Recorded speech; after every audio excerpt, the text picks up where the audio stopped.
Sister. నా voice clear గా ఉందక్క?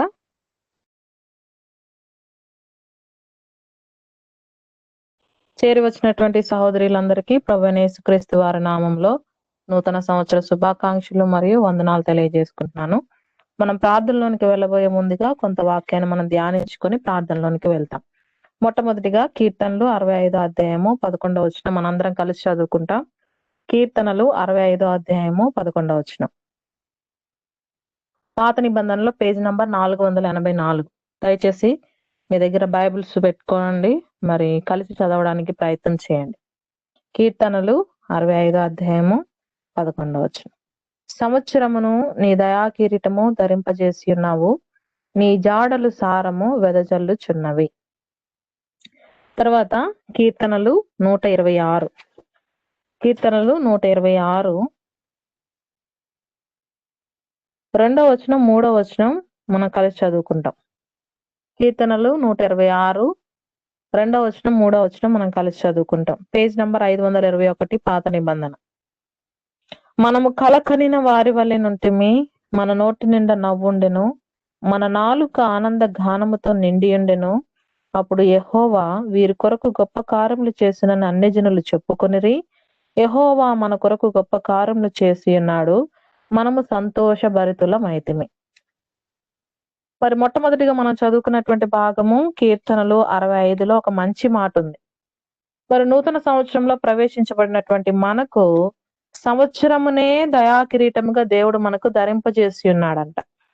మనం చదివిన 126లో కూడా మన నోటి నిండా నవ్వుంచాడు. నిజంగా వాస్తవానికి చూస్తే గత సంవత్సరం మనం బ్రతికి సజీవులముగా ఉండి క్షేమముగా ఉండి మరి నూతన సంవత్సరంలో ప్రవేశించామంటే నిజంగా ఇది చాలా గొప్ప సంగతి.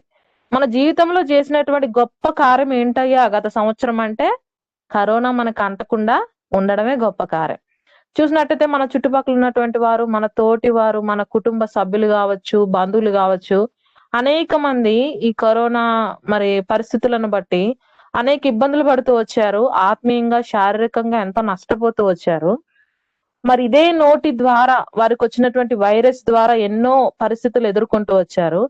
అయితే నిజంగా దేవుడు మనడల కలిగి ఉన్న తన మహాకృపను మరి తను వెల్లడి చేసుకుంటూ గత సంవత్సరంలో లాక్డౌన్ మందిరం లేని పరిస్థితుల్లో కూడా దేవుడు మన నోటి నిండా సంతోష గానం ఉంచాడు. ఈ వెబెక్స్ పరిచర్య ద్వారా, ఈ డిజేబుల్స్ ఫెలోషిప్ ద్వారా మనము ఒక చోట లేనప్పటికీ కూడా ఎవరింట్లో వాళ్ళుంటూ మరి సంతోష గానముతో దేవుని స్తుతించేటట్లుగా, తర్వాత మన నోటి నిండా నవ్వుంచాడంట.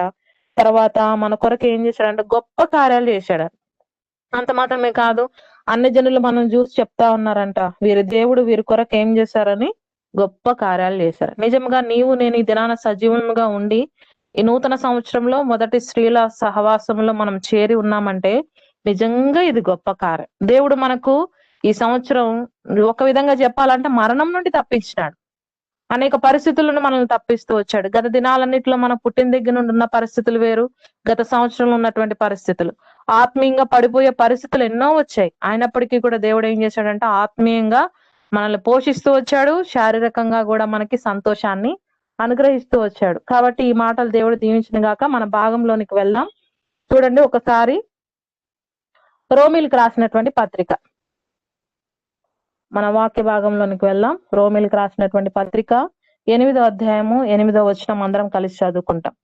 రోమీలకు రాసినటువంటి పత్రిక 8వ అధ్యాయము 8వ వచనం మనందరం కలిసి చదువుకుంటాం. కాగా శరీర స్వభావము గలవారు దేవుని సంతోషపరచనేరరు. దయచేసి మీ బైబిల్స్ దగ్గర ఉంటే మీరు కూడా కలిసి చదవడానికి ప్రయత్నం చేయండి. మరొకసారి చదువుకుంటాం. రోమిలికి రాసినటువంటి పత్రిక 8వ అధ్యాయం 8వ వచనం. కాగా శరీర స్వభావము గలవారు దేవుని సంతోషపరచనేరరు. దేవుడి మాటలు దీవించిన గాక. చిన్న మాట ప్రార్థన చేసుకుందాం ప్రభు సహాయం కొరకు. పరిశుద్ధుడా, ప్రేమ కలిగిన మా ప్రియ పరలోకపు తండ్రి, ఈ సాయంకాల సమయంలో మరొకసారి నీ పాస్ సన్నిధికి వస్తున్నాం. ఇంతవరకు నీ పాటల ద్వారా మహింపరచడానికి, నిన్ను గనపరచడానికి మాకు ఇచ్చిన ఆధిక్యతను బట్టి మీకు వందనాలు. గత సంవత్సరం అంతా మమ్మల్ని కాపాడి మాకు దయా కిరీటం అనుగ్రహించినందుకే మీకు వందనాలు.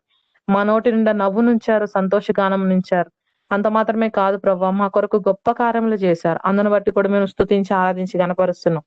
ఈ 2021వ సంవత్సరం మరి మొదటి స్త్రీల పరిచర్యలో నన్ను మమ్ములను మీరు సమకూర్చినందుకే మీకు వందనాలు చెల్లించుకుంటున్నాం.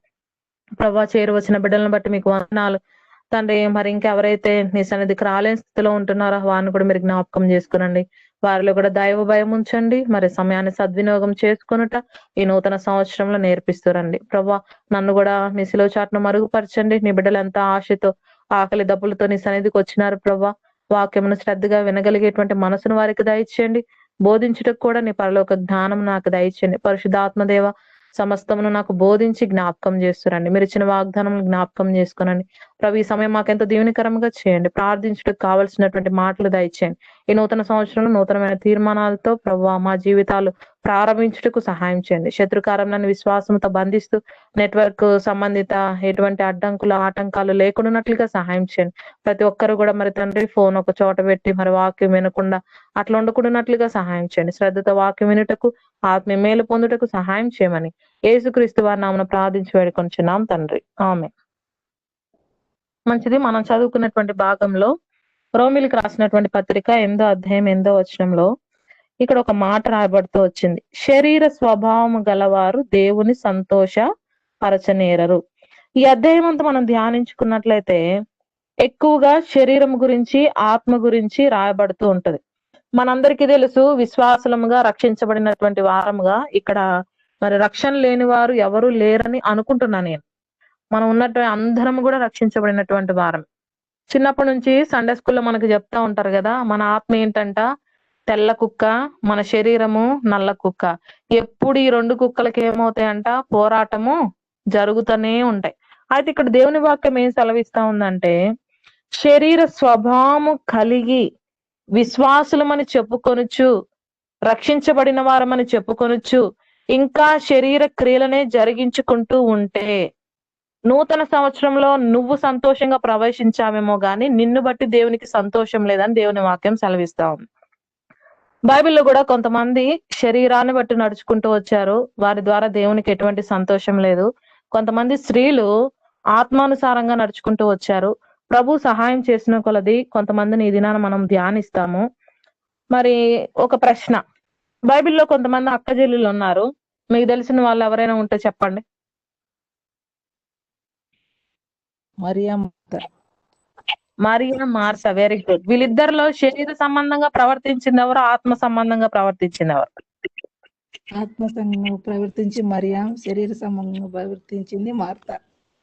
Very good Sushila sister, correct. Next ఇంకెవరున్నారు అక్క చెల్లెళ్ళు? ఇంకెవరైనా చెప్తారా? బైబిల్లో కొంతమంది సిస్టర్స్ ఉన్నారు.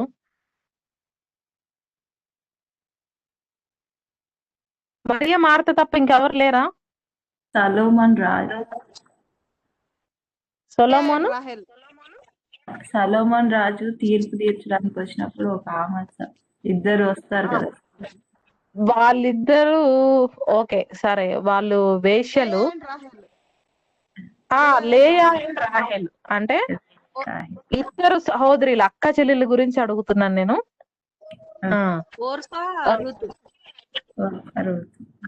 ఓర్పా రూతు ఒకే తల్లికి పుట్టకపోయినా వాళ్ళు కూడా అక్క చెల్లెళ్ళే. Very good. సరే, ఓర్పా రూతులో ఎవరు శరీర సంబంధం, ఎవరు ఆత్మ సంబంధంగా నడుచుకున్నారు?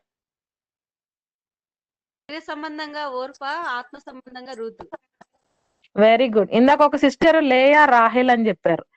మరి ఇద్దరులో ఎవరు ఆత్మ సంబంధంగా నడుచుకున్నారు, శరీర సంబంధంగా నడుచుకున్నారు? వచ్చేసి ఆత్మ సంబంధంగా, రాహేలు శరీర సంబంధంగా.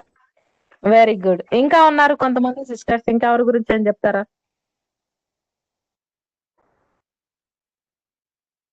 ఎందుకు ఈ విధంగా అడుగుతా ఉంటామంటే, మీరు ఎంత అలర్ట్ గా ఉన్నారు. స్త్రీలమైనటువంటి మనము బైబిల్లో ఉన్నటువంటి స్త్రీల గురించి మనకు ఎంతవరకు అవగాహన ఉంది అనేది మనము షైన్ అప్ చేసుకోవడానికి. Very good. చాలా మంది మంచి మంచి చెప్పారు. ఇంకా బైబిల్లో చాలా మంది సిస్టర్స్ ఉన్నారు. అయితే ప్రభు మనకు సహాయం చేసిన కొలది కొంతమంది గురించి మనం ఈ దినాన ధ్యానిస్తాము. చూడండి, మొట్టమొదటిగా ఆదికాండము 29వ అధ్యాయము. ఆదికాండము 29వ అధ్యాయము 17వ వచనం దయచేసి తీసిన వాళ్ళు ఎవరైనా చదవండి.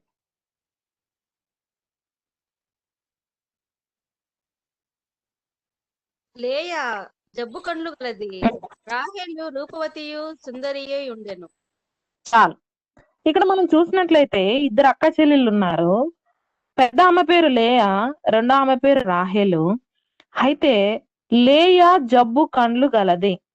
పై రూపము, శారీర సంబంధమైనటువంటి రూపం గురించి చాలా మంది గురించి బైబిల్లో ఆమె సుందరమైన ముఖము గలది, ఆమె సౌందర్యవతి, ఆమె రూపం అందముగా ఉంది, చక్కనిది, మిక్కిలి చక్కనిది, ఈ విధంగా రాయబడుతూ వచ్చింది. బహుశా బైబిల్లో ఒకే ఒక్క స్త్రీ యొక్క అందం గురించి ఈ విధంగా రాయబడిందేమో. లేయా గురించి ఏమి రాయబడుతూ వచ్చిందంటే ఆమె కళ్ళు జబ్బు కళ్ళు. బహుశా ఏ స్త్రీ గురించి రాయబడలేదేమో. షూలమ్మతి గురించి మనం చూసినట్లయితే ఆమె నల్లగా ఉన్నప్పటికీ కూడా ఆమె ఎలా ఉందంట, సౌందర్యంగా ఉంది. కానీ లేవా యొక్క జీవితం మనం గమనించినట్లయితే శారీరకంగా అందముగా లేని కారణము చేత తానెంతగానో నలిగిపోతూ వచ్చింది. కేవలం అంటే కేవలం శరీర సంబంధమైనటువంటి సౌందర్యం లేని కారణం చేత తానెంతగా మరి శరీరంగా నలకొట్టబడుతూ వచ్చిందో మనం చూడొచ్చు. మనందరికీ తెలుసు లేయా గురించి, రాహేలు గురించి మనకు అనేక సార్లు వినుంటాం. అయితే దేవుని వాక్యం దగ్గరికి వచ్చిన ప్రతిసారి కూడా దేవుడు మనతో నూతనంగా మాట్లాడడానికి ఇష్టపడతాడు. తర్వాత ఇక్కడ రాహేలు ఎట్లుందంట, రాహేలు గురించి ఏం రాయబడుతూ వచ్చిందంటే రూపవతి సుందరియునై ఉండెను. ఇద్దరు ఒకే తల్లి బిడ్డలు అయినప్పటికీ కూడా ఒక సహోదరి ఏమో పై రూపము అందవికారంగా ఉంది, రెండవ స్త్రీ చూడ్డానికి చక్కగా ఉంది, ఆమె రూపం బాగుంది, ఆమె ముఖము కూడా సుందరంగా ఉంది.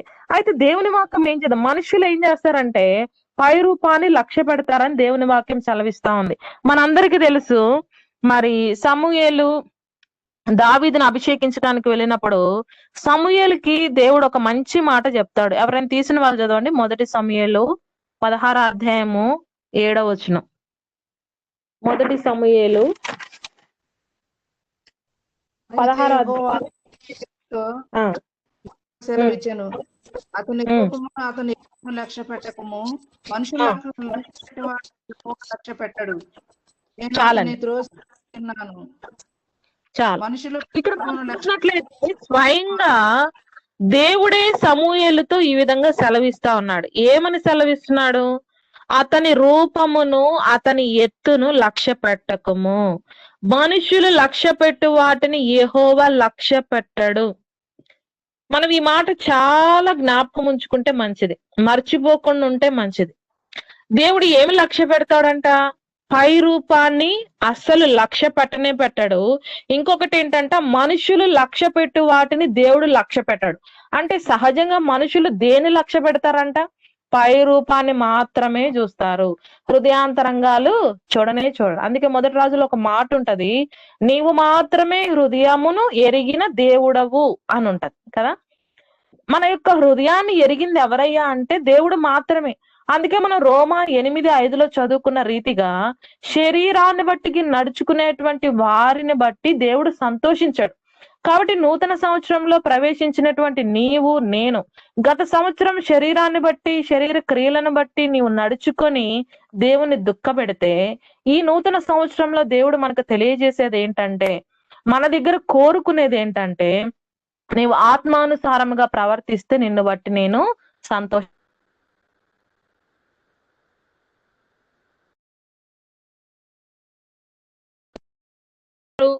మరి ఈ లోకానికి వచ్చినప్పుడు ఆయన బాప్తిసం తీసుకున్నప్పుడు మరి పరలోకం నుండి ఒక స్వరం వినబడుతూ వచ్చింది, ఈయన నా ప్రియ కుమారుడు, ఈయన యందు నేను ఆనందించుచున్నాను.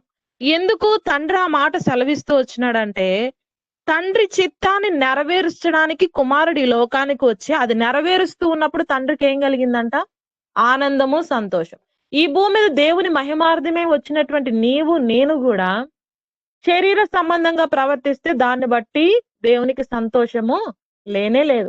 ఇంకా దేవుడు ఎందుకు మన జీవితాలను పొడిగిస్తూ మనకు ఆయుష్ని, ఆరోగ్యం ఇస్తున్నాడంటే మనము దేవుని సంతోష పెట్టేటువంటి వారముగా ఉండాలని దేవుడు కోరు. మనం ఎప్పుడు ఏం కోరుకుంటామంటే, దేవుని సన్నిధికి వచ్చినప్పుడు మన నోటి నిండా నవ్వు ఉండాలా, మన జీవితంలో సంతోషం ఉండాలా, మన కుటుంబంలో ఎల్లప్పుడూ సంతోషానందాలు ఉండడానికే దేవుని వెంబడిస్తాం. కానీ మన విశ్వాస జీవితంలో ప్రతి దినము కూడా పోనీ దినం కాకపోయినా వారానికి ఒక్కసారైనా ఆదివారమైనా దేవుణ్ణి సంతోష పెట్టే విధముగా మన ప్రవర్తన ఉండనే ఉండదు.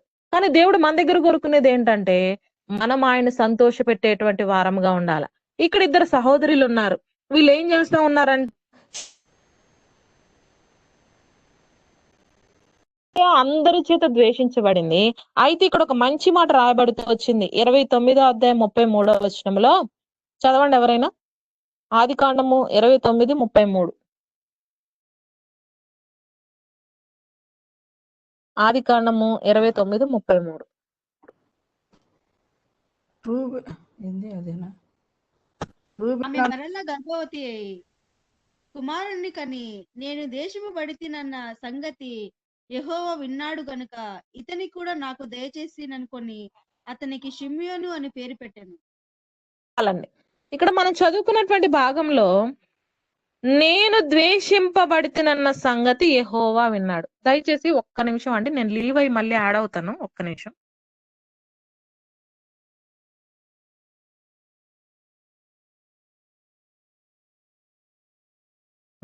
మనం ఇక్కడ చదువుకున్నటువంటి భాగంలో నేను ద్వేషింపబడితేనన్న సంగతి యెహోవా విన్నాడు.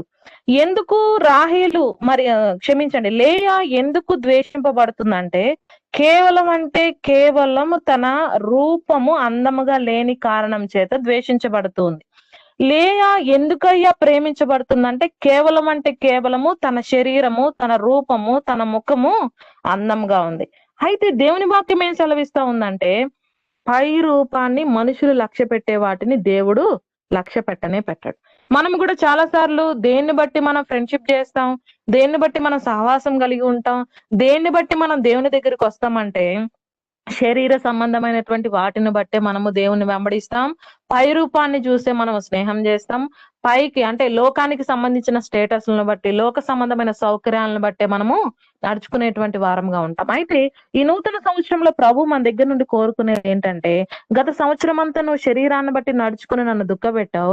అయితే ఈ సంవత్సరం నూతనమైన విధానంలో ఆత్మ సంబంధమైనటువంటి దానవుగా నువ్వు నడుచుకుంటే నిన్ను బట్టి నాకు సంతోషమని ప్రభు సెలవిస్తా ఉన్నాడు. ఇక్కడ లేయా ఏ విధముగా తనకున్నటువంటి పరిస్థితుల్లో నడుచుకుంటూ వచ్చిందంటే మొట్టమొదటిగా తను ద్వేషించబడుతూ వచ్చింది. ఎవరి ద్వారా ద్వేషించబడుతూ వచ్చిందంటే తండ్రి ద్వారా, తర్వాత తన చెల్లెల ద్వారా ద్వేషించబడుతూ వచ్చింది, తర్వాత తన భర్త ద్వారా కూడా ద్వేషించబడుతూ వచ్చింది. మన అందరికీ తెలుసు కాబట్టి నేను ఆ భాగాన్ని నేను వివరించడం లేదు. కానీ ఈ భర్త కూడా ఏం చేస్తున్నాడంట మరి చూడండి, ఈ రాహేలుని ఏం చేశాడంటే ఎక్కువగా ప్రేమించాడంట. రాహేలు కొరకు ఇంకా ఎక్కువ 7 సంవత్సరాలు కొలువు చేస్తూ వచ్చాడు. అంటే రాహేలు అంతగా ప్రేమించాడని బైబిల్ రాయబడుతూ వచ్చిందంటే ఇక్కడ బైబిల్ ఎక్కడ కూడా మరి భర్త ద్వారా ప్రేమించబడినట్టు లేయా గురించి రాయబడాల. అయితే ఇప్పుడు లేయా తనని ద్వేషిస్తున్నారు, తనని అవమానిస్తున్నారు, తనని కొంచెం ఇబ్బంది పెడుతున్నారు. అయితే ఇబ్బందికరమైనటువంటి పరిస్థితుల్లో ఎవరి వైపు చూస్తుంది?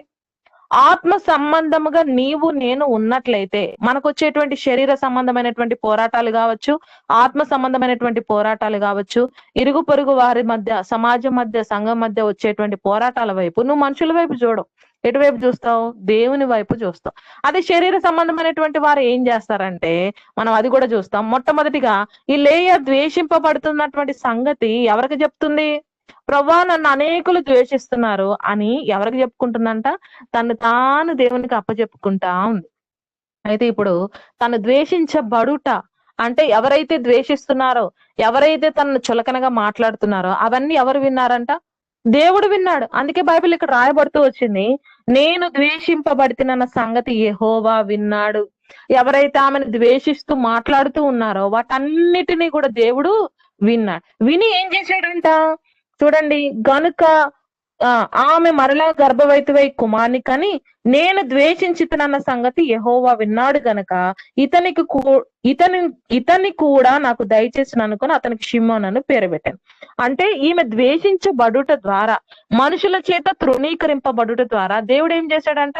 గర్భాన్ని తెరుస్తూ వచ్చాడు. నిజంగా ఈ భూమి మీద గర్భఫలము యెహోవా ఇచ్చు బహుమానము. ఇది నిజముగా ఎక్కడి నుంచి రావాలా? దేవుని యొద్ద నుండే రావాలా. మనుషుని వల్ల ఇది అసాధ్యం. నువ్వేది చేసినా దేవుని బట్టే ఇది సాధ్యమవుతూ ఉంటుంది. ఎప్పుడైతే నువ్వు దేవునికి అప్పజెప్పుకుంటూ ఉంటావో, నీ పరిస్థితులన్నిటిలో కూడా నువ్వు దేవుని సహాయాన్ని కోరుకుంటావో, అప్పుడు దేవుడు ఏం చేస్తాడంటే ఈ లోకంలో మనుషులకు అసాధ్యమైన వాటిని సాధ్యపరుస్తా ఉంటాడు. మనం అది జ్ఞాపకం చేసుకోవాలి. కొన్నిసార్లు మనం ఆత్మీయంగా ఎదిగేటప్పుడు శత్రువు ఏం చేస్తాడు, మన ఆత్మీయంగా దిగజారిపోవడానికి అనేక వ్యక్తులను వాడుకుంటూ ఉంటాడు, ముళ్ళులుగా పెడుతూ ఉంటాడు. అయితే నువ్వు లోకానుసారంగా శరీరానికి సంబంధంగా నువ్వు ఆలోచించినట్లయితే నీ జీవితంలో మరి ఇత్తడి సంఖ్యలను నువ్వు విరగొట్టలేవు, ఇత్తడి గడియలను నువ్వు పగలగొట్టలేవు.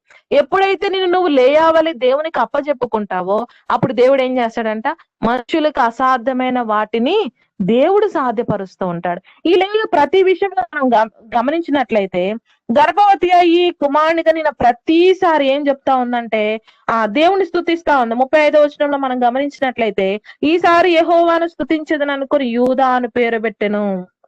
అంటే ప్రతి విషయంలో కూడా దేవుణ్ణి జ్ఞాపకం చేసుకుంటా ఉంది. నేను ద్వేషించబడ్డాను, దేవుడు వింటున్నాడు.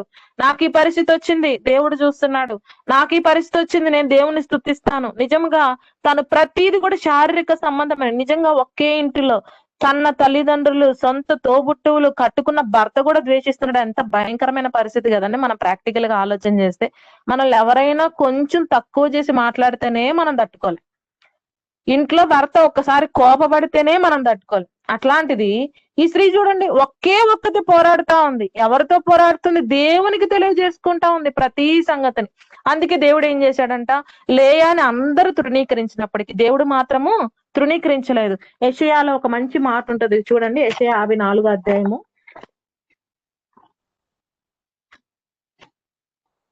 యెషయా 54వ అధ్యాయము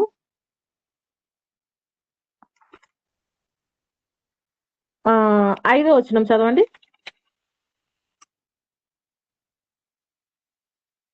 నేను సృజించిన భర్త అయి ఉన్నాడు. చాలు. సైన్యముల అధిపతి ఇక్కడ యెహోవా అని నిజముగా భర్త ప్రేమను పొందుకోలేనటువంటి ఈ లేయా, మరి నేను అనుకుంటాను ఈ లేయా ఈ వాక్యాన్ని పాటించిందేమంటే అప్పటికి ఈ వాక్యం లేకపోవచ్చు. నిన్ను సృష్టించిన వాడు నీకు భర్త అయి ఉన్నాడు. శారీరక సంబంధమైన భర్త ఉన్నప్పటికీ కూడా ఈమె ఎవరి ప్రేమను పొందుకుంది అంటే దేవుని ప్రేమను పొందుకుంది. నిజముగా నన్ను సృష్టించిన వాడు నాకు భర్త అయి ఉన్నాడని నమ్మి, నిజంగా ఈ లోకంలో మన భర్తకు అన్ని చెప్పుకుంటూ ఉంటాం. అయితే ఎవరికి చెప్పుకుందంట? దేవునికి చెప్పుకుంది. నన్ను సృష్టించిన వాడే నాకు భర్త అని చెప్పుకుంది. నిజంగా ఈ అనుభవంలో నీవు నేను ఉంటే దేవుడు బంధించినటువంటి ద్వారాలు, ఈ లోకంలో బంధించబడినటువంటి ఏ ద్వారాలైనా సరే దేవుడు ఖచ్చితంగా మనకు ద్వారాన్ని తెరిచేవాడు. ఈ లోకంలో మన పక్షాన ఎవ్వరూ లేకపోయినా నువ్వు నిజంగా పరలోకంలో ని సృష్టించిన వాడు నువ్వు భర్తగా స్వీకరిస్తే ఖచ్చితంగా మనకి మూయబడినటువంటి ద్వారాలంటూ ఏమి ఉండవు. అయితే మనం దేని మీద ఆధారపడతాం? ఈ లోక సంబంధంగా, శరీర సంబంధంగా, మనుషుల మీద, బంధువుల మీద, స్నేహితుల మీద, వాళ్ళ మీదనే మనం ఆధారపడతాం. మనం ఎప్పుడైతే దేవుని మీద ఆధారపడతామో, సంపూర్ణంగా దేవునికి అప్పజెప్పుకుంటామో, దేవునికి అసాధ్యమైనది ఏది కూడా లేదు. తర్వాత ఇదే యెషయా గ్రంథం 60వ అధ్యాయం చూడండి. 60వ అధ్యాయము 15వ వచనం చదవండి దయచేసి. యెషయా 60:15.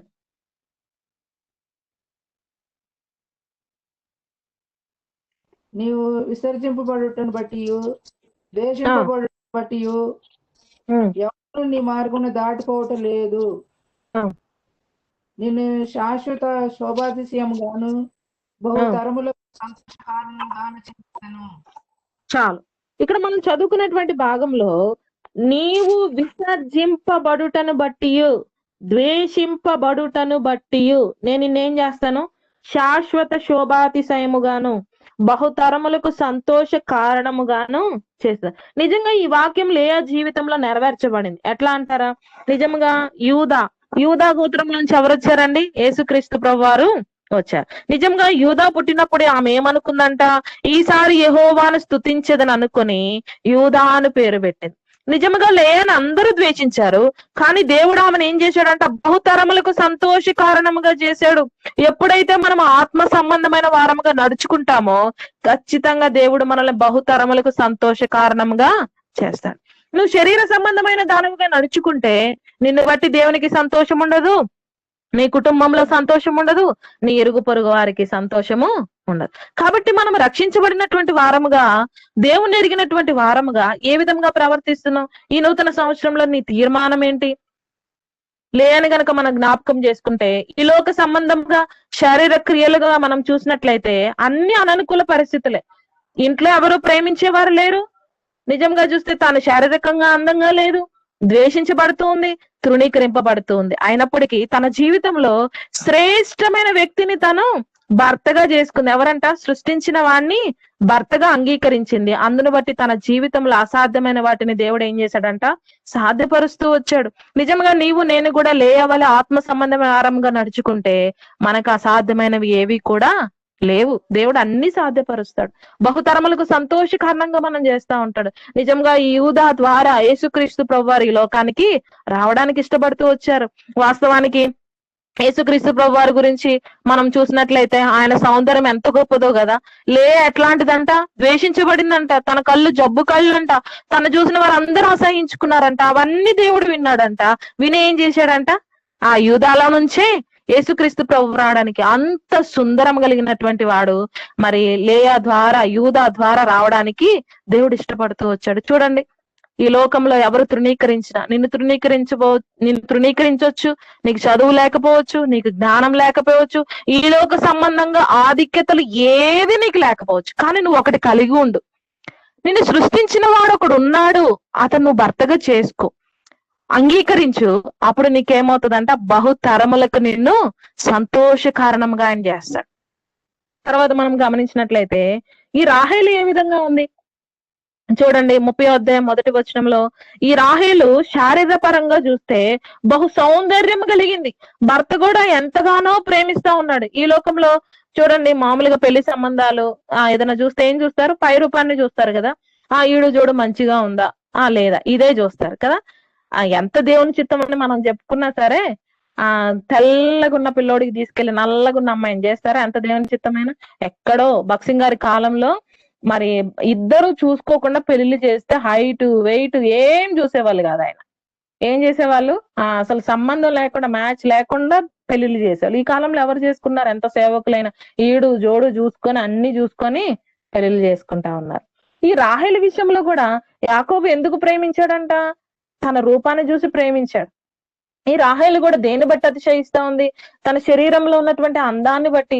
తన భర్త మరి అత్యధికంగా నన్ను ప్రేమిస్తున్నాడని తను గర్విస్తా ఉంది. కానీ దేవుని ప్రేమను పోగొట్టుకుంటూ వచ్చింది. అందుకే ఏం చేస్తుందంట? నిజంగా శారీరక సంబంధంగా నువ్వు గర్వించే దానివైతే, శారీరక క్రియలను బట్టి నువ్వు ఆలోచించి వాటి ప్రకారం నువ్వు నడుచుకునే దానివైతే మన క్రియలు ఎట్లుంటాయంట? చూడండి, 30వ అధ్యాయం 1వ వచనంలో రాహేలు తాను యాకోబునకు పిల్లలు కనకపోవుట చూచి తన అక్క యందు అసూయపడి. ఎందుకు అసూయపడాలండి? లేయాని వాస్తవంగా ఎవరైనా ప్రేమిస్తున్నారా? ఎవరైనా చేరదీస్తున్నారా? ఎవరైనా దగ్గరకు తీసుకుంటున్నారా? అందరూ ద్వేషిస్తున్నారు కదా.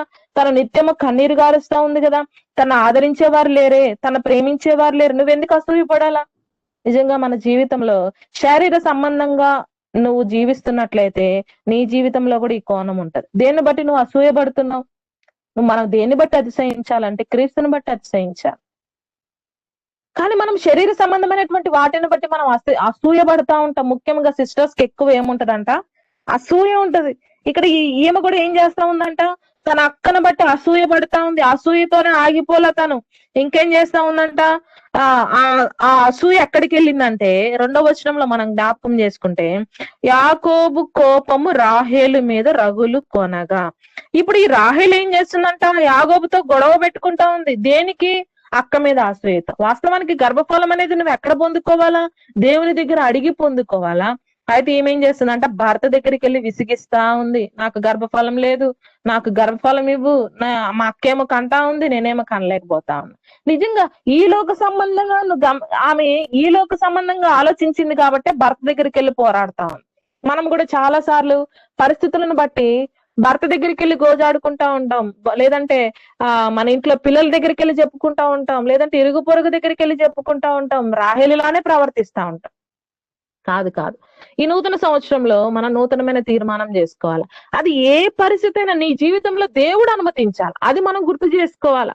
బైబిల్లో రాయబడుతూ ఉంది కదా, దేవుని అనుమతి లేనిదే మన తలలో వెంట్రుక కూడా రాలిపోదు. మరి మిగిలిన సంగతుల గురించి నువ్వు ఎందుకు మనుషుల్ని ఆశ్రయిస్తున్నావు? దేవుణ్ణి ఆశ్రయించు, దేవునికి చెప్పుకో. కానీ ఈమెం చేస్తా ఉందంట, భర్త ద్వారానే కదా పిల్లలు కలిగేదని చెప్పి భర్త దగ్గరికి వెళ్ళి పోరాడుతా ఉంది. నువ్వు కూడా శారీరకంగా ఆలోచిస్తున్నావా? ఈ రాహేలు కూడా ఏం చేసింది, భర్త దగ్గరికి వెళ్ళి పోట్లాడుతా ఉంది, అక్క మీద అసూయ పడతా ఉంది. తర్వాత ఏం చేస్తుందంట, 8వ వచనంలో మనం గమనిస్తే, దేవుని కృప విషయమైన అక్కతో పోరాడి గెలిచి తిని. ఆమె ఎంతసేపు లోక సంబంధమైన పోరాటాల గురించే, లోక సంబంధమైన శరీరం గురించే, లోక సంబంధమైన వాటి గురించి ఆలోచన చేస్తా ఉంది. అందుకే ఆమె ఏం పొందుకోలేదు, ఆత్మ సంబంధమైన ఆశీర్వాదాలు పొందుకోలే. నిజంగా రాహేలు చెప్పాలి అంటే లోక సంబంధమైనటువంటి వాటి కొరకు మాత్రమే మనం చూస్తాం ఈ అధ్యాయంలో. కానీ లేయ మాత్రం ఏం చేసింది, దేవుణ్ణి స్తుతించింది, దేవుని వైపు చూసింది, నా పరిస్థితి అంతా దేవుడు చూస్తున్నాడని గ్రహించుకుంది, నా పరలోకపు భర్తను ఆధారం చేసుకుని బ్రతికింది గనుకనే బహుతరములకు సంతోష కారణంగా దేవుడు ఆమెను చేస్తా ఉన్నాడు. ఇప్పుడు మనం ప్రశ్నించుకోవాలా, నీకు వచ్చే ప్రతి అననుకూల పరిస్థితి కావచ్చు, అనుకూల పరిస్థితి కావచ్చు, ఏదైనా సరే నువ్వు ఏ పరంగా ఆలోచిస్తున్నావు? రాహేల్ వలె ఉంటున్నావా, లేయ వలె ఉంటున్నావా? శరీర పరంగా ఆలోచిస్తున్నావా, ఆత్మ సంబంధంగా ఆలోచిస్తా ఉన్నా? మనకి ఏదైనా పరిస్థితి రాగానే పలానావాడు చేశాడు అంటారు కదా. దావీదు కూడా అంటాడు, షిమి చీపు అని తిడతా ఉంటే దావీదు ఏమంటాడు, దేవుడు అనుమతించినప్పుడు నువ్వెందుకు, నువ్వు సైలెంట్ గా ఉండు, తిట్టని షిమి నన్ను తిట్టను. ఆత్మ సంబంధమైనటువంటి వారు ఆ విధంగా ఆలోచన చేస్తా ఉంటారు. శరీర సంబంధమైన వాళ్ళు ఏం చేసుకుంటారు, వాళ్ళ మీద కక్ష పెట్టుకొని, అసూయ పెట్టుకొని, పోట్లాటలు పెట్టుకొని, కోపాలు పెట్టుకొని ఉంటారు. కాబట్టి మనం ఈ దినాన మారాల, మనం నూతనమైన తీర్మానం చేసుకోవాలి. ప్రభువా, ఇంతవరకు ఎవరైనా నా మీదకు వచ్చినా, నన్ను ద్వేషించినా, నేను శారీరకంగానే అసూయపడ్డాను, కోపడ్డాను, ద్వేషించాను. కానీ లేయా విషయంలో నేను నేర్చుకుంటా, తన కుటుంబంలో ఎక్కడ ఆదరణ లేదు, ఎక్కడా ప్రేమ లేదు, అయినప్పటికీ తను ఎక్కడ చూసిందంట, దేవుని వైపు చూస్తూ వచ్చి. మనం చూడగలుగుతామా? మనమైతే ఏం చేస్తాం, పారిపోతాం. కానీ లేయా ఏం చేసిందంట, దేవుని వైపు చూసింది. అందుకే బహుతరములకు సంతోష కారణంగా దేవుడు ఆమెను చేస్తూ వచ్చాడు. కాబట్టి ఈ దినాన నీవు నేను ఎలా ఉంటున్నాం మనం ప్రశ్నించుకుందాం. ఈ రాహేలు మనం చూసినట్లయితే మరి పిల్లల కొరకు లేయాను అడుగుతా ఉంటది, ఆ పుత్రదాత వృక్షపు పండ్లు నాకు ఇవ్వమని అడుగుతా ఉంది. ఇప్పటికీ గుర్తించట్లా ఆమె. భర్త దగ్గరికి వెళ్ళింది, పోట్లాడింది, అవ్వాల. పోనీ పుత్రదాత వృక్షపు పండ్లు తింటే నాకు గర్భఫలం వస్తుందని ఆమె ఎదురు చూస్తా ఉంది. చూడండి, ఎంత శారీరక సంబంధమైన విషయాల గురించి తను ఆలోచిస్తా ఉంది, కానీ దేవుని వైపు చూడట్లా. దేవుని వైపు చూచేంత వరకు కూడా రాహేలు యొక్క గర్భాన్ని దేవుడు తెరవల. నీ జీవితంలో కూడా నువ్వు ఏ పరిస్థితులు గుండా వెళ్తున్నావు, ఇంకా నువ్వు శారీరకంగా చూస్తున్నావేమో, అందుకే దేవుడు ఏం చేయట్లా, నీ ద్వారాన్ని తెరవట్లా. ఈ దినానైనా నువ్వు దేవుని దగ్గర తీర్మానం చేసుకో, అవును ప్రభువా, నేను శారీరక సంబంధమైన వాటి కొరకు ఆలోచించే నేనేం చేస్తున్నాను, వాటి గురించే చింతిస్తాను. ఈ దినం నుండి ఆత్మ సంబంధమైన విషయాల గురించి నేను ఆలోచిస్తాను, నీ మీద ఆధారపడతాను. దేవుని దగ్గర తీర్మానం చేసుకో. దేవుడు ఏం చేస్తాడు, అసాధ్యమైన వాటిని సాధ్యపరుచుకుంటూ రాహేలు జీవితంలో ఎందుకు ఆలస్యమైందంటే తను శారీరక సంబంధమైనటువంటి సహాయం కొరకు పరిగెత్తుతా ఉంది. ఆఖరికి ఎప్పుడు దేవుడు ఆమె యొక్క గర్భం యొక్క ద్వారం తెరిచినాడంటే 22వ వచనంలో, దేవుడు రాహేలును జ్ఞాపకం చేసుకొని ఆమె మనవి విని ఆమె గర్భము తెరచి. ఎప్పుడైతే దేవుని సన్నిధిలో మొరపెట్టుకుందో, సంపూర్ణంగా దేవుని మీద ఆధారపడిందో, అప్పుడే ఆమెకి ఏం తెరవబడిందంట, ద్వారం తెరవబడుతూ వచ్చింది. నీ జీవితంలో, నా జీవితంలో, అది కుటుంబంలో కావచ్చు, సమాజంలో నువ్వు ఎదుర్కొన్న ప్రతి పరిస్థితి కూడా ద్వారము తెరవబడాలంటే నీవు కూడా దేవుని దగ్గరికి రా. నువ్వు సంపూర్ణంగా దేవుని దగ్గరికి వచ్చేంత వరకు కూడా ఆ ద్వారం తెరవబడదు. కాబట్టి ఈ సమయంలో మనం తీర్మానం చేసుకోవాలి, ప్రభువా, ఏ పరిస్థితి అయినా అది నీ మీదనే ఆధారపడతా, నీ దగ్గరికే వస్తా, మనుషుల మీద నేను ఆధారపడను. ఎప్పుడైతే మనం ఈ విధంగా తీర్మానం చేసుకుంటా, దేవుడు ఏం చేస్తాడంట, తప్పకుండా మన పక్షాన కార్యం జరిగించేటువంటి వాడుగా ఉంటాడు. ఇక్కడ మనం గమనిస్తే చూడండి, లోక సంబంధంగా భర్తకి 2 భార్యలుండి ఒక భార్యను అమితంగా ప్రేమించి మరి కానుకలని అవని ఇవని తెచ్చి పెడతా ఉంటే పక్కన భార్యకి ఎట్లా అనిపిస్తుంది? మనం ప్రాక్టికల్ గా ఆలోచన చేస్తే, సామాన్యంగా ఒక భర్తకి 2 భార్యలు ఉంటేనే తట్టుకోలేము. కానీ అప్పుడు పూర్వకాలంలో ఉన్నటువంటి ఆచారాలను బట్టి మరి అది అలా జరిగింది. అయితే ఆ విషయంలో కూడా లేయా నిజంగా ఎంత ఓపిక కలిగి ఉందండి, దేవుని మీద ఆధారపడతా ఉంది. అంతకంటే ఎక్కువ శ్రమలు మనకు ఉన్నాయా? కానీ లేయా మాత్రం సంపూర్ణంగా దేవుని మీద ఆధారపడుతూ వచ్చింది. కాబట్టి మనం ఏ విధంగా ఆధారపడుతున్నాం? నిజంగా దేవుని వాక్యంలో ఒక మాట రాయబడుతుంది, సామెతలు 31:30లో ఉందంట, అందము వ్యర్థము, సౌందర్యము మోసకరం. ఒకవేళ మన పై రూపాన్ని బట్టి మనం అతిశయిస్తూ ఉంటాం. కొన్ని సార్లు కొంతమంది పై రూపాన్ని బట్టి అతిశయిస్తారు. మా బిడ్డ చూడండి ఎంత అందంగా ఉందో, మా బిడ్డ జుట్టు చూడండి ఎంత బాగుందో, మా బిడ్డ రూపు చూడండి ఎంత బాగుందో, మా బిడ్డకు చూడండి ఎన్ని క్వాలిటీస్ ఉన్నాయో, ఎంత బాగా చదువుతుందో, ఎన్ని డిగ్రీస్ ఉన్నాయో. మనుషులు లక్ష్య పెట్టు వాటిని దేవుడు లక్ష్య పెట్టాడు. సహోదరి, జ్ఞాపకం చేసుకో. నీ బిడ్డ రక్షించబడిందా లేదా? దేవుని కార్యములను ఆసక్తి కలిగి ఉందా లేదా? ఉదయం లేవగానే దేవుని సన్నిధిని వెతుకుతుందా లేదా? దేవుని సంతోష పెడుతుందా లేదా? దీన్ని బట్టి దేవుడు సంతోషపెడతాడు. బహుశా నీ బిడ్డకున్నటువంటి ఆధిక్యతలను బట్టి ఈ లోకంలో చూసిన వాళ్ళు సంతోషపడొచ్చు, లేదంటే నువ్వు గర్వించవచ్చు. దానివల్ల ఏం ప్రయోజనం లేదు. చాలా మంది లోక సంబంధమైన వాటి గురించి అతిశయించే వారుగా ఉంటారు, కానీ దైవికమైన సంగతుల గురించి అతిశయించే వారుగా ఉండనే ఉండరు. ఎప్పుడు మార్చుకుంటాం మనం? నా భర్తకి ఆ ఉద్యోగం అండి, నా భర్తకి ఈ పొజిషన్ అండి, మంచిదే. నీ భర్త రక్షించబడి నీ భర్త ఎన్ని గంటలు ప్రార్థన చేస్తున్నాడు, ఎన్ని ఆత్మల కొరకు ప్రయాసపడుతున్నాడు కదా. దేవుని వాక్యాన్ని ఎంతగా పఠిస్తున్నాం మనం కుటుంబముగా, స్త్రీలముగా. మనం అనేక సార్లు మనకున్న నగలను బట్టి, చీరలను బట్టి, వీటిని బట్టి అతిశయిస్తాం. మనకున్న పొజిషన్ బట్టి అతిశయిస్తా ఉంటాయి. ఇవన్నీ దేవుని సంతోష పెట్టవు. దేవుడు నీ హృదయాన్ని లక్ష్య పెట్టినప్పుడు నిజంగా అది ఆయనకు సంతోష కారణంగా ఉందా? కాబట్టి మనం ప్రశ్నించుకోవాలి. మన బిడ్డల యొక్క ప్రవర్తన కావచ్చు, మన భర్త యొక్క ప్రవర్తన కావచ్చు, మన ప్రవర్తన కావచ్చు, మన కుటుంబం కావచ్చు, ఏ విధంగా ఉంటున్నాం? దేవుని సంతోష పెడుతున్నామా? ఈ నూతన సంవత్సరంలోనన్నా ప్రారంభించు. స్త్రీగా నువ్వు ప్రారంభించు. ఒకవేళ నీ భర్త కుదరట్లేదా, పిల్లల్ని పెట్టుకుని కుటుంబ ప్రార్థన ప్రారంభించు. చాలా కుటుంబాల్లో కుటుంబ ప్రార్థన ఉండదు. కుటుంబంగా దేవుని స్తుతించరు. నిజంగా దైవజనుడు భక్సింగ్ గారికి దేవుడు అనుగ్రహించినటువంటి దర్శనం, కుటుంబ ప్రార్థనలో ఉన్న శక్తి. నిజంగా కుటుంబ ప్రార్థన అనేది కుటుంబానికి ఏంటంటే ప్రహరీ గోడ లాంటిది. నీ బిడ్డలకి నువ్వేమి నేర్పిస్తున్నావు? నువ్వు నెక్స్ట్ తరానికి కదా, పిల్లలు పెళ్లిడికి వస్తే మనం ఏం చేస్తాం? వంటలు నేర్చుకోమ్మా, ఇంట్లో పని నేర్చుకోమ్మా అని చెప్తాం, మంచిదే. రాబోయేటువంటి తరానికి దైవభక్తి కూడా మనం నేర్పాలా. ఈ మార్గాలన్నీ మనం చూపాలా. దేవుని సన్నిధికి వెళ్ళినప్పుడు ఎట్లా వెళ్ళాలా, ఎట్లా కూర్చోవాలా, ఏం చేయాలా, ఇవన్నీ మనం నేర్పించినప్పుడు వాళ్ళు వాళ్ళ తర్వాత తరానికి నేర్పిస్తారు. ఏమి నేర్పిస్తున్నాం మనం? మన బిడ్డలకి ఏమి నేర్పిస్తున్నాం? మనకుంటే కదా మనం నేర్పించడానికి. ఎలా ఉంటున్నావు? లేయలాగుంటున్నావు, రాయల్లాగుంటున్నావు? నిజంగా లేయలాగా ఉంటే దేవుడు బహుతరములకు సంతోష కారణంగా నేను చేస్తాడు. లేదు నువ్వు ఇంకా రాహేల్లాగుంటే నువ్వు కూడా దేవుని సన్నిధికి రా. దేవుని సన్నిధిలో మనవి చేసుకో. ఆఖరికి ఏం చేసిందంట? దేవుని సన్నిధిలో మనవి చేస్తే ఆమె మనవి చేసినట్లే దేవుడు ఇచ్చాడు. ఈ ఇద్దరు అక్కజెల్లెల పరిస్థితి ఇట్లా ఉంది. ఇంకొక అక్కజెల్లెలు ఉన్నారు చూడండి, 1 సమూయేలు 1వ అధ్యాయం.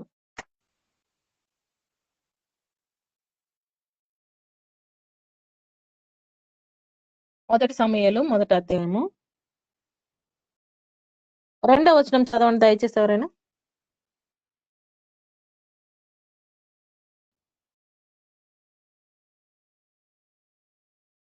బైబిల్స్ ఉన్నాయా దగ్గర? 1 సమూయేలు 1వ అధ్యాయము 2వ వచనం. వీరిలో ఒక దాని పేరు హన్నా, రెండవ దాని పేరు పెనిన్నా. పెనిన్నాకు పిల్లలు కలిగిరి గాని హన్నాకు పిల్లలు లేకపోయిరి. చాలండి, చాలు. ఇక్కడ మనం చూసుకున్నటువంటి భాగంలో ఒక భర్తకి 2 భార్యలు ఉన్నారు. మా అందరికి తెలిసి ఈ భాగము హన్నా, పెనిన్నా. ఈ హన్నాకి పిల్లలు లేని కారణంగా ఇతను ఏం చేశాడు? పెనిన్నాని పెళ్లి చేసుకున్నాడు. ఈ పెనిన్నాకి పిల్లలు కలిగారు. అయినప్పటికీ భర్త ఎవరిని ఎక్కువ ప్రేమిస్తున్నాడు అంటే హన్నానే ప్రేమిస్తున్నాడు. అయితే ఈ హన్నా గురించి తన భర్త ఏం చెప్తాడంటే, 10 మంది కుమారుల కంటే నేను నీకు విశేషమైన వాడిని కాదా? నేను నిన్నేం అనట్లేదే, పిల్లలు పుట్టలేదు, అది పుట్టలేదు అని నేను నిన్నేం అనట్లేదు కదా. నువ్వెందుకు బాధపడుతున్నావు? పిల్లలు లేకపోయినా నేను నిన్ను ప్రేమిస్తాను. నిజంగా భర్త యొక్క ప్రేమను పొందుకుంటుంది ఏమే. లేయా అయితే భర్త యొక్క ప్రేమను కూడా పొందుకున్నట్టు అక్కడ లేదు కదా. ఎక్కువగా రాహేల్ని ప్రేమిస్తూ వచ్చాడు. అయితే ఈ హన్నా భర్త యొక్క ప్రేమను పొందుకుంటుంది కానీ అయినప్పటికీ కూడా చూడండి, పెనిన్నా తను ఎంతో శోధిస్తా ఉందంట. మనం చూసినట్లయితే చూడండి, 7వ వచనం నేను చదువుతున్నాను. ఎల్కానా ఆమెకు ఏటేటా ఆ రీతిగా చేయుచునుండగా హన్నా యెహోవా మందిరములకు పోయినప్పుడెల్లా అది ఆమెకు కోపం పుట్టించను గనుక ఆమె భోజనము చేయక ఏడ్చుచూ వచ్చెను. దానికంటే ముందు ఒక మాట ఉంటది, చూడండి.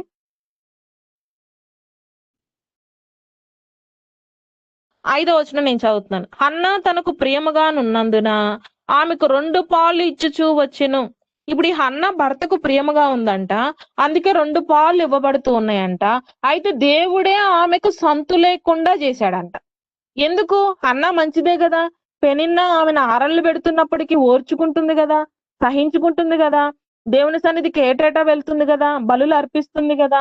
మరి అయినప్పటికీ దేవుడు ఎందుకు సంతు లేకుండా చేశాడు? మనం కూడా చాలా సార్లు ఇట్లాంటి ప్రశ్నలే వస్తాయి.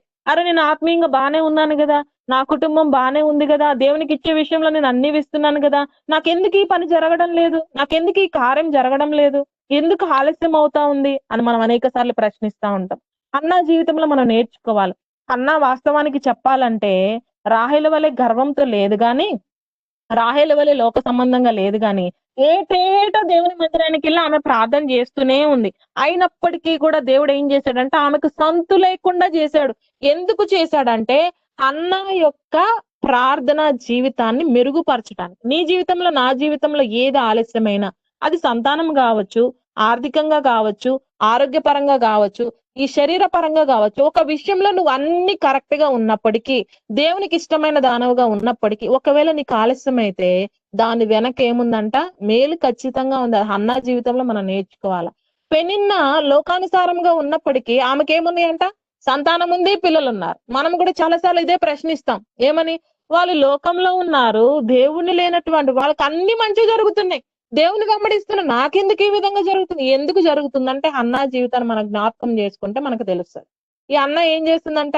ఏటేటో దేవుని మందిరానికి వెళ్తుందంట, ఆమెకు కోపం వస్తా ఉందంట, దేవుని సన్నిధిలో ప్రార్థన చేస్తా ఉందంట. వాస్తవానికి అక్కడ దేవుని మందిరం ఎట్లాంటి పరిస్థితుల్లో ఉందండి? ఏలి ఏమో మంద దృష్టి, వృద్ధుడైపోయినాడు. కుమారులు చూస్తేనేమో భయంకరమైన పాపాత్ములుగా ఉంటున్నారు, దేవునికి భయపడని వాళ్ళుగా ఉంటున్నారు. పాస్టర్ కొడుకులై ఉండి దేవుణ్ణి ఎట్లా సేవించాలో కూడా వాళ్ళకి తెలియదంట. చూడండి, ఈ దినాన మనము కూడా విశ్వాసులు మనం చెప్పుకుంటాం, దేవుని బిడ్డలు మనం చెప్పుకుంటాం. అసలు దేవుణ్ణి ఏ విధంగా ఆరాధన చేయండి అంటే పిల్లలకు అసలు ఆరాధనే రాదు. ఏలి కుమారులు కూడా అంతే, యాజకుని కుమారులే అయినప్పటికీ కూడా అసలు యాజకత్వ విలువలు, లక్షణాలు అవి వాళ్ళకి తెలియవు. బైబిల్లో రాయబడుతూ వచ్చింది. కాబట్టి మన బిడ్డలు ఎట్లా ఉంటున్నారు? అయితే ఈ హన్నాకి ఎందుకు దేవుడు ఆలస్యం చేస్తూ వచ్చాడు? ఎందుకు గర్భఫలం ఇవ్వకుండా మరి తనని ఉంచుతూ వచ్చినాడంటే దాని వెనకాల దేవుడు ఆమెను ఆత్మీయంగా బలపరచడానికి, తర్వాత అనేక తరాలకు, అనేక మందికి, దేశానికి ఆశీర్వాదకరంగా ఆమెను ఉంచడానికి. ఈ అన్న ఏం చేసిందంట? ప్రతి ఏటా వస్తుంది, పెనిన్నా అనేటువంటి మాటలు గుర్తు తెచ్చుకొని, కోపం తెచ్చుకొని, ప్రార్థన చేసుకొని వెళ్తాను. అయితే ఒక ఏట వచ్చింది, మందిరం యొక్క పరిస్థితి అంతా చూసింది. మందిరం చూస్తే దాన్ని క్లీన్ చేసే వాళ్ళు లేరు. ఏలి చూస్తే వృద్ధుడైపోయాడు. కుమారులు చూస్తేనేమో యవన కాలంలో ఉన్నారు గాని దేవునికి లోబడినటువంటి వారు. మరి యవనస్తులైనటువంటి స్త్రీలు దేవుని మందిరంలో పరిచయం చేయడానికి వస్తే వాళ్ళని కూడా పాడు చేస్తున్నారు. భయంకరమైన పరిస్థితులు మందిరంలో ఉన్నాయి. అప్పుడు అన్న బహుశా ఆలోచించిందేమి ఇట్లా, అరే నాకు పిల్లలు లేకపోతే నేను ఇంత బాధపడుతున్నానే, దేవుని మందిరానికి ఎవరన్నా రావడానికే భయపడుతున్నారు, దేవుని మందిరంలో సరైన విధానంలో యాజకత్వం చేయడానికి ఎవరూ లేరు, దేవుని సంతోష పెట్టే వాళ్ళు ఈ మందిరంలో ఒక్కళ్ళు లేరే, దేవుని మందిరంకి వచ్చి అర్పణలు ఇవ్వడానికి కూడా భయపడుతున్నారు, అందుకని అందరు వెనక్కి పోతున్నారంట. బైబిల్లో ఉన్నాయి ఇవన్నీ. కాబట్టి ఈమె ఏం ఆలోచించిందంటే దేవుణ్ణి ఏ విధంగా సంతోష పెట్టాలి. ఎప్పటి వరకు దేవుడు ఈమెకి గర్భఫలం ఇవ్వలేదనంటే దేవుని సంగతులను చూసేంత వరకు ఈమెకి ఇవ్వాల. ఎప్పుడైతే దేవుని మందిరం గురించి ఆమె ఆలోచన చేస్తూ వచ్చిందో అప్పుడు ఆమె ప్రార్థన చేస్తా ఉంది. ఏమని ప్రార్థన చేస్తా ఉంది? మనందరికీ తెలుసు. 10వ వచనం నుంచి మనం గమనించినట్లయితే, సాయనములకు అధిపతిగా యెహోవా, నీ సేవకురాలైన నాకు కలిగి ఉన్న శ్రమను చూచి, నీ సేవకురాలని నన్ను మరొక జ్ఞాపకం చేసుకొని, నీ సేవకురాలైన నాకు మగపిల్లను దయచేసినేళ్ళ వాని తల మీదకి క్షౌరపు కత్తి ఎన్నటికి రానీక, వాడు బ్రతుకు దినములన్నిటినూ నేను వాడిని యెహోవానగు నీకు అప్పగింతునని మొక్కుబడి చేసుకుని. నిజంగా ఈ మొక్కుబడి చేసుకోవడం ఏ తల్లికి అసాధ్యమండి. ఎందుకంటే లేక పుట్టిన బిడ్డని పాలు విడిచిన వెంటనే దేవుని మందిరం వదిలిపెట్టడం అంత చిన్న బిడ్డనంటే ఎవరికైనా సాధ్యమవుతుందా? ఏమని మొక్కుకుంటారంటే తల్లులు, సేవకిస్తాం ప్రవ్వా పెద్ద అయిన తర్వాత. అంతేగాని ఎవరు కూడా పాలు విడవగానే దేవుని మందిరంలో సేవకుల దగ్గర ఎవరు వదిలిపెట్టరు. అట్లాంటిది ఏలి కుమారులు ఉన్నటువంటి ఆ వాతావరణంలో అసలుకే వదిలిపెట్టరు. కానీ ఇక్కడ ఎటువంటి తీర్మానం చేసుకుందంటే, ప్రవ్వా నేను మాత్రం నాకు స్పష్టంగా ప్రార్థన చేస్తాను, తనకి ఏదైతే కావాలో.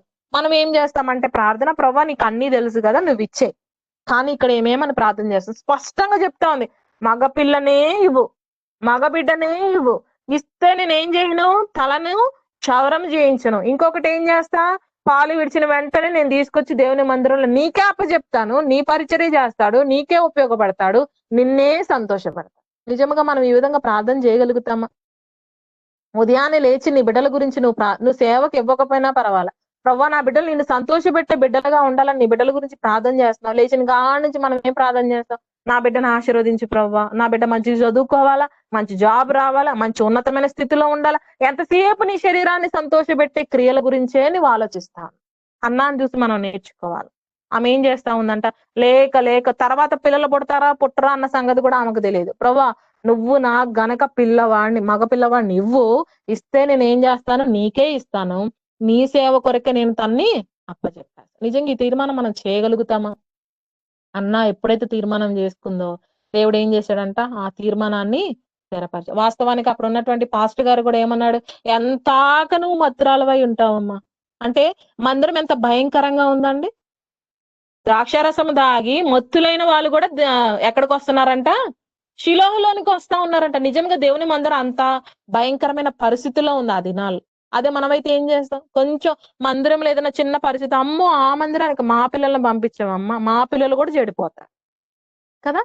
కానీ ఈమె ఎంత ధైర్యం చూడండి, చిన్న బిడ్డని, అరే ఏలి కొడుకులు చూస్తే ఇట్లున్నారు, ఏలి చూస్తే ఇట్లున్నాడు, మరి నా బిడ్డను ఎవరు చూసుకుంటారో, టయానికి అన్నం ఎవరు పెడతారో, స్నానం ఎవరు చెప్పి, ఇవేం ఆలోచించలా, దేవుడు చూసుకుంటాడు అంతే.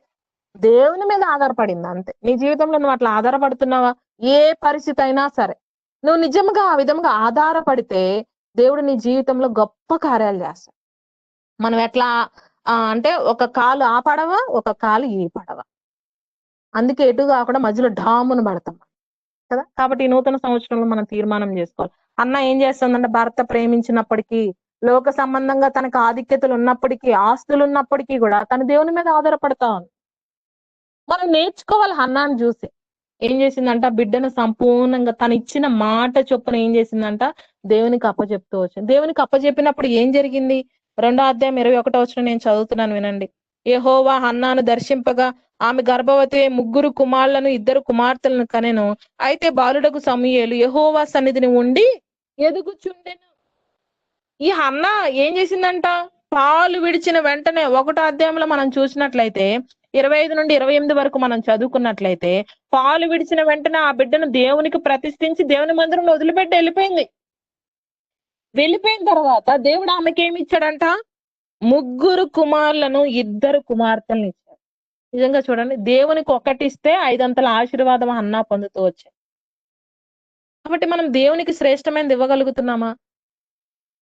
మన బిడ్డల్లో శ్రేష్టమైనది మనం నేర్పించగలుగుతున్నామా? ఆమె నేర్పించింది. బహుశా 3 ఏళ్ల పిల్లోడు లేదా బహుశా 5 ఏళ్ల పిల్లోడు ఎట్లా ఉండగలిగాడు దేవుని మందిరంలో, తల్లిని విడిచిపెట్టి తండ్రిని విడిచిపెట్టంటే? నేను అనుకుంటాను, ఆమె పాలిస్తూ, అయ్యా దేవుని మందిరం ఎట్లుంటది, అక్కడ వృద్ధుడైన సేవకుడు ఉంటాడు, దేవుని మందిరం ఎట్లుంటది, నువ్వు ఇది చేయాలా ఇది చేయాలా, ఆ పుట్టిన దగ్గర నుండి ఇంకా ఆమె అవే చెప్తా ఉందేమో. ఇంక పుట్టిన దగ్గర నుండి విని విని విని సమూయేలు ఏం చేశాడు, ఇంక మైండ్ అంతా మందిరం గురించి ఏ ఉన్నాయి కాబట్టి ఈయన వెళ్ళగానే ఏమనుకుని ఉంటాడు, ఓహో మా అమ్మ చెప్పేది ఇదేగా అని చెప్పి అలవాటు అయిపోయిందేమో సమూయేలుకి కదా.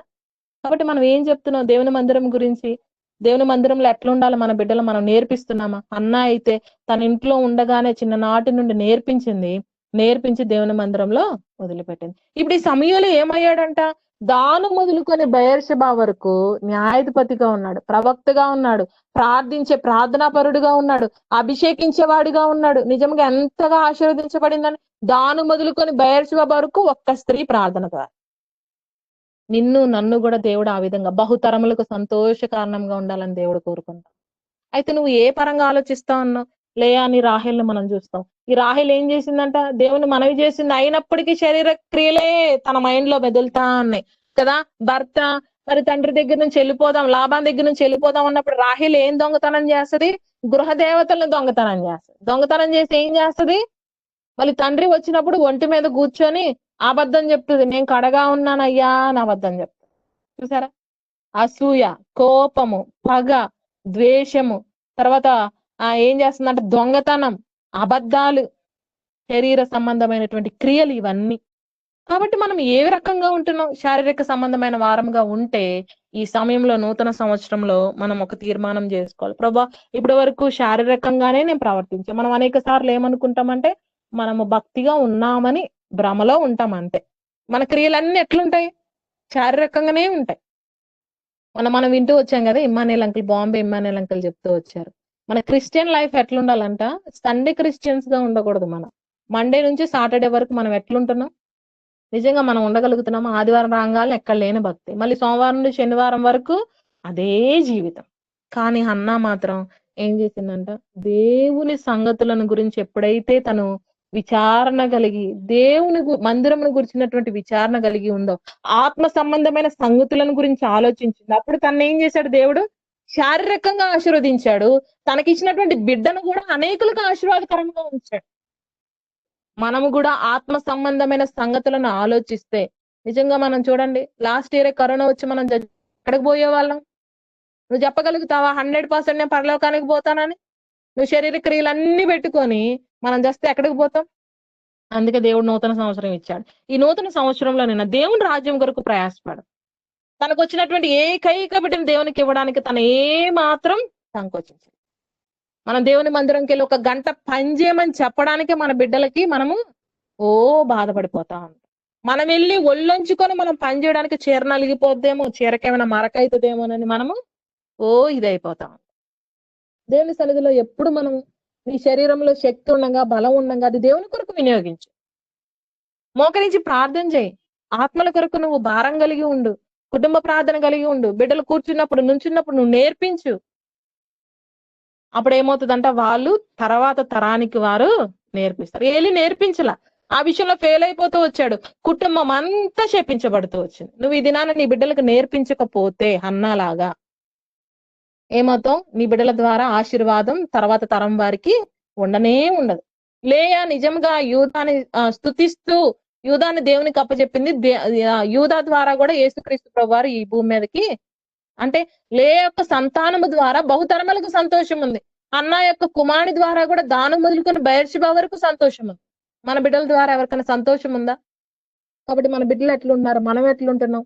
రోమా 8 మనం ఒక్కసారి మనం జ్ఞాపకం చేసుకున్న రోమా 8 ఈ మాట చదువుకొని మనం ముగించుకుంటాం. రోమిలికి రాసినటువంటి పత్రిక 8వ అధ్యాయం.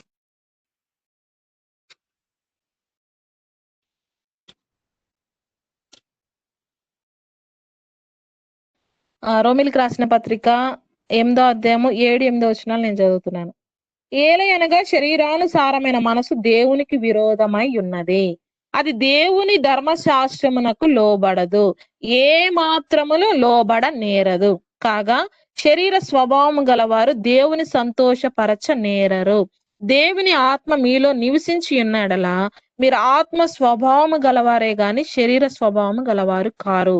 ఎవడైనను క్రీస్తు ఆత్మ లేని వాడైతే వాడాయన వాడు. కాబట్టి ఈ నూతన సంవత్సరంలో మనల్ని మనమే పరీక్షించుకుందాం, పక్కన వాళ్ళని పరీక్షించొద్దు.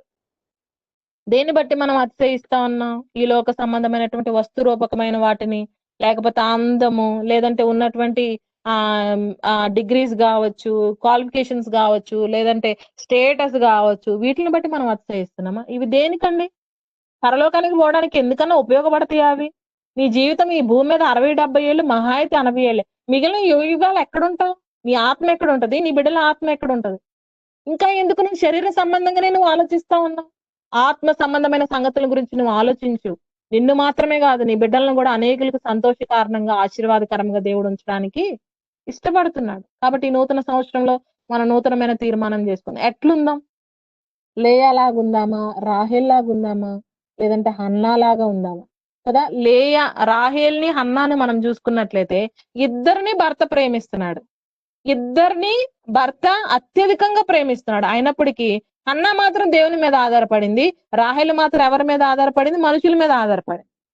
మనం ఎవరి మీద ఆధారపడుతున్నాం? నీకు ఏ పరిస్థితి వచ్చినా సరే ఈ నూతన సంవత్సరంలో తీర్మానం చేసుకో, దేవుని మీద ఆధారపడు. దేవుని మీద ఆధారపడినప్పుడు దేవుడు ఏం చేస్తాడు? మన జీవితంలో తెరవని ద్వారాలంటూ ఏది ఉండదు. నువ్వు తాత్కాలికంగా ఏదో నామకార్థంగా ఆధారపడుతున్నావు, ఈ దినాన తీర్మానం చేసుకో. అది ఎటువంటి పరిస్థితి అయినా సరే, ప్రభా నేను నీ మీద ఆధారపడతా, నిన్నే ఆశ్రయిస్తా. నువ్వు నిజంగా అన్నావలి తీర్మానం చేసుకుంటే నిజంగా తన భర్తను కూడా అడగలేదండి మొక్కుబడి చేసుకునేటప్పుడు. నిజంగా తనకి ఎంత ధైర్యం చూడండి. నిజంగా దేవుడు మనకు ఆ ధైర్యాన్ని ఇస్తాడు. మన ఆత్మ సంబంధంగా మనం నడుచుకున్నప్పుడు. కాబట్టి ఈ దినాన మనము హన్నా వలె ఉండాలని, మరి లేయా వలె ఉండాలని దేవుడు ఇష్టపడతా ఉన్నాడు. కాబట్టి మనం ఆ విధంగా తీర్మానం చేసుకుందాం. దేవుడి మాటలు దీవించునుగాక.